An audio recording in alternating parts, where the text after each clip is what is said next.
right. Again, just one more time, just want to say thank you so much for joining us today. We are Forsyte Guardian 365. We are an award-winning Microsoft MXDR verified managed security services partner, and we specialize in education.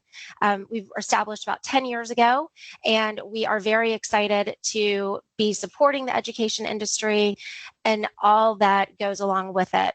One of the areas that we felt that we could really lean in here and dig into is this brand new FCC E-rate funding program. This is a brand new program. It's a pilot program that they're running that will, we hope, benefit a lot of educational institutions throughout the country.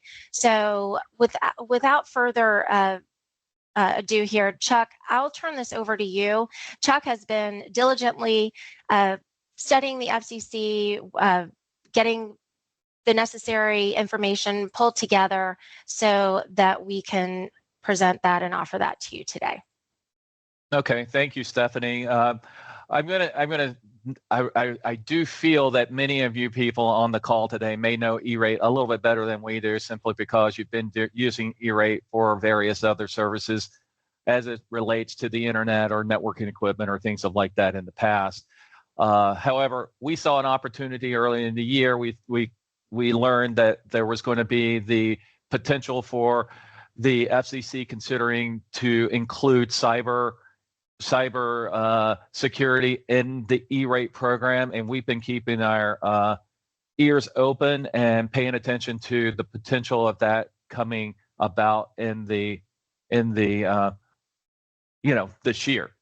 On June 6th, we learned that the FCC approved the pilot program. The pilot program is a $2 million 3-year program that will give education, libraries, and other government type agencies the ability to obtain funds through the E-rate program for cybersecurity. As you guys know, $200 million is really a small number, and that we feel very strongly that this pilot program will close fairly quickly, simply because there will be a lot of interest in people trying to obtain the money through this program. Specifics as to what is covered with the E-rate program for the cybersecurity is advanced next-gen firewalls, endpoint protection, identity protection and authentication, monitoring, detection, and response. Now, there's a lot of other subcategories under this, and I have included those subcategories and information to those subcategories in the slide, and you guys can reach into that as you receive this presentation after we complete the webinar. But where does Forsyte fit into this? Forsyte fits into this through the endpoint protection and the managed detection and response. We specialize in this, and we saw this as a great opportunity to help those schools and the institutions that may not have the funding necessary to have a very robust cybersecurity program or have 24/7 SOC coverage. This is an opportunity for the government to help subsidize the cost of that for your environment. Now, I think it's important to note that the government is not going to fund the entire program for you. They have specifically set up parameters that there will be a $15,000 minimum on a pre-discounted basis for any one particular school. That means that if you have 1,100 students or less, that you're going to have a minimum of $15,000 a year. So that would be $15,000 a year over a 3-year period. The maximum for your coverage would be $1.5 million. However, if you're somewhere in between, the cost of this is around $13, or the funding for this is around $13.60 per student annually. So, you know, if you had 2,000 students, you would have just right around 52. What would that be? $52,000 a year. in coverage there. The idea is that they're not going to cover 100% of the cost, because the general feeling with the program is they felt that the schools or the systems needed to have a little bit of ownership in the process as well, simply to make sure that they're following the guidelines that are necessary to meet the requirements that are necessary to be secure. And there are very specific qualifiers that you're going to have to adhere to in order to obtain and hold on to this fund. I also think it's important to note that as funding is being applied for, that it's not a first come first serve type program.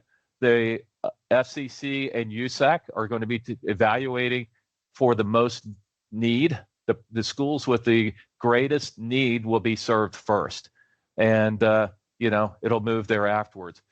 Do we feel that this is the end of the game? We don't feel that this will be the end of the game. We feel that this program will be highly successful, and there is a definite need. I mean, you guys are in the education world. You know that the threat is there, and the ability to obtain the services necessary to protect your environment is very expensive. So having a program like this that is sponsored by the government that protects your environment is something that is of a high need. So we do see this potentially growing in acceptance as we move through the program as well. So, but for now, we got a short period. We got a pilot program that is just getting ready to come alive, and we need to make sure that we are in the right place and at the right, filling out the right paperwork and that is necessary to ensure that you guys get the funding that is possibly out there for you. Timeline is coming fast, and I will say that I'm not overly confident that the program is completely solid as we speak, simply because I've been trying to find Form 484 that is constantly brought up. As I research this program, I cannot find it as of yet. And my research has shown that the form is not available, but they do promise that it will be available between now and September 3rd. The idea is that you're going to have from September 3rd through the 27th to complete Form 484. I have some, there is a slide here that I do break down what is covered with 484. It is a very extensive form that will go through and ask you about your current security environment to ensure that, just to gain a overview. This is not, they're not judging you. They're not taking the opportunity to say, hey, let me see how good or how bad they are. They just want to get a broad scope as to where you are. And, part of the service that we're offering through our security assessment is to ensure that you can answer these questions quickly and easily. So one of the things that we would encourage is that you take the opportunity to get the security assessment that we were offering at the beginning of the presentation. So once we're there, September 27th comes through, USAC will spend, some time period to go through and evaluate the program. And then there will be a part 2 where you complete how you will do, how the implementation will occur, and we would be able to help you with that as well. That would be submitted, and USAC would confirm the final pilot program participants on January 3rd. And then January 6th is where Forsyte would come in. We are a vendor that is recognized by USAC, and that we would complete the forms, because this is a bidding process that you guys would have to participate in. And there is a bidding window where we would be submitting a bid to help help you with your cybersecurity needs. And then the awards would be coming out there afterwards in March. So that's a general overview as to the timetable. So what does it mean for Forsyte? How can we help you guys with that? We have really thought about this in a number of different ways and how we best can help you with your needs. In working with Microsoft, there are two scenarios that we were considering. First, for those that are existing customers with Forsyte that may already have Guardian 365, while you could, at the renewal of our agreement, you could apply the funds to that. You cannot go back and apply funds to an agreement that has already been established. So it cannot go back in time and start from that period of time. It has to be a timetable going forward.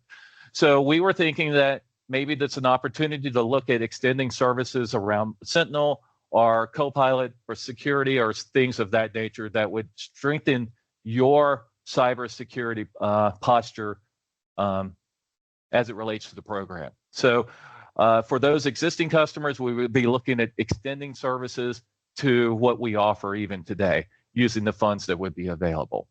For new customers, we certainly, if we have you going through the Guardian 365 process today, we don't want to slow that process down. We would set up an agreement that we could fund you through April 1st of next year.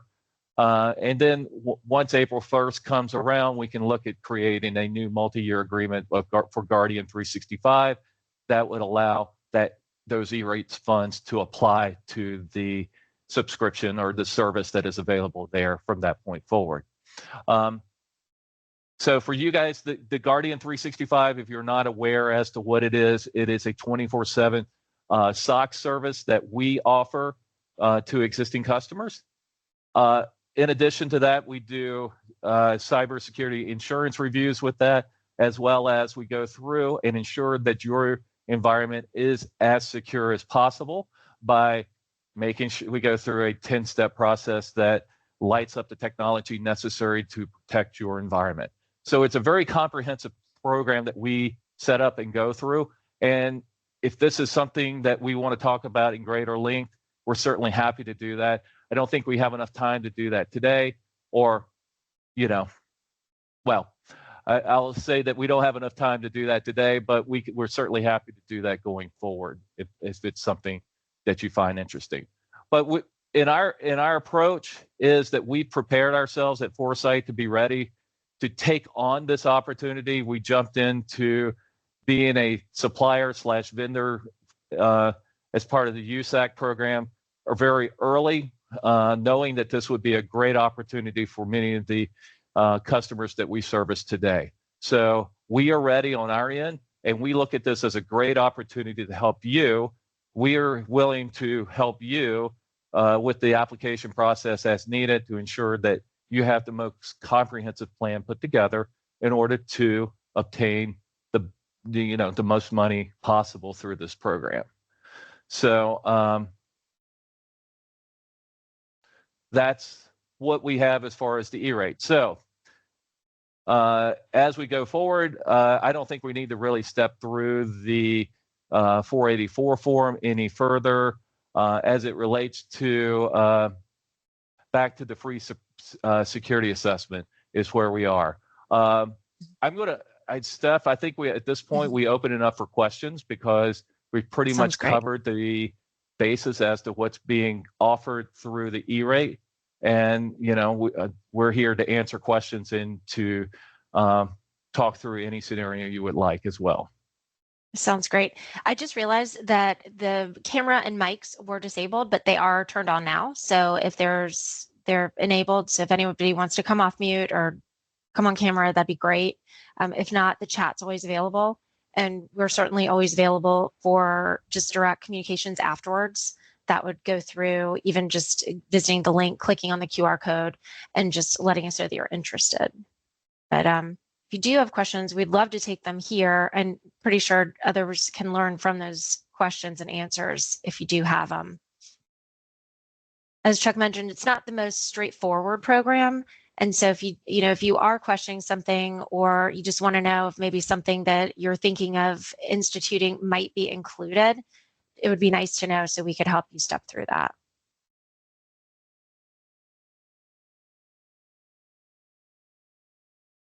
There are several links that we can share with you, and we'll do so here in the chat as well, of just commonly asked questions and answers for the program, they're directly from FCC's website. And I can share the list of FAQs in here on the cybersecurity pilot, if that might be something that you're interested in reading through. So we do have a question from Bob. Oh, good. Let's see. It says, you stated we can't go back for coverage on existing services since we're in year 2 of Defender verbal agreement of anticipated price increase for Microsoft 365 A5. Does that make us eligible to get that coverage? So there, for price increases, there is the challenge that we see with licenses as a whole is that you have to go through what is called an approved vendor, or that vendor has to be approved by USAC to be able to bid on these opportunities. So as we talk through licensing and things that may be licensing related, it's difficult to run that through the program because it's a bidding process. In the end, Microsoft at that point, or whomever the consortium or the group that is handling or selling the licenses, would have to bid on those licenses through the vendor process, through the Form 471. So as far as licenses are concerned, I think that this program is not going to fit well unless there is some way to wrap those licenses into a service. That's where we come in implementing the service and providing a service that will provide you coverage or eyes on glass or just 24/7 SOC services that type needs over that period of time. Now, you can, simulated pen testing and other services like that, anything that can be wrapped into an agreement like that can be covered, as long as the vendor themselves can participate in the bidding process. So, and I just say that again, that I think it's a challenge for Microsoft to actually go out and bid on licenses as it relates to this program through the USAC plan. Does that make sense? Yeah, so maybe it's it's also just talking with your reseller, talking with your Microsoft team, and we work very closely with Microsoft teams as well, so we can help there too. Mm-hmm.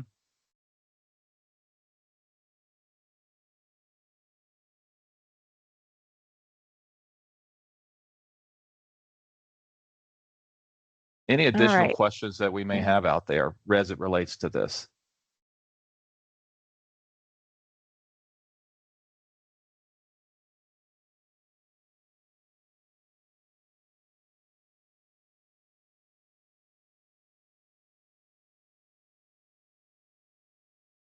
Okay. I can just put in the chat just a couple of extra helpful links for you to visit after this. And again, there's a lot of information to understand. And so if you're interested in just a one-off chat, we're certainly happy to do that and just answer as many questions as we can for your specific scenario. And also, talk with us, talk with your Microsoft reps. That's what we're here for, is to understand where you're looking to go and how we can support that from the FCC E-Rate Cybersecurity Pilot Program.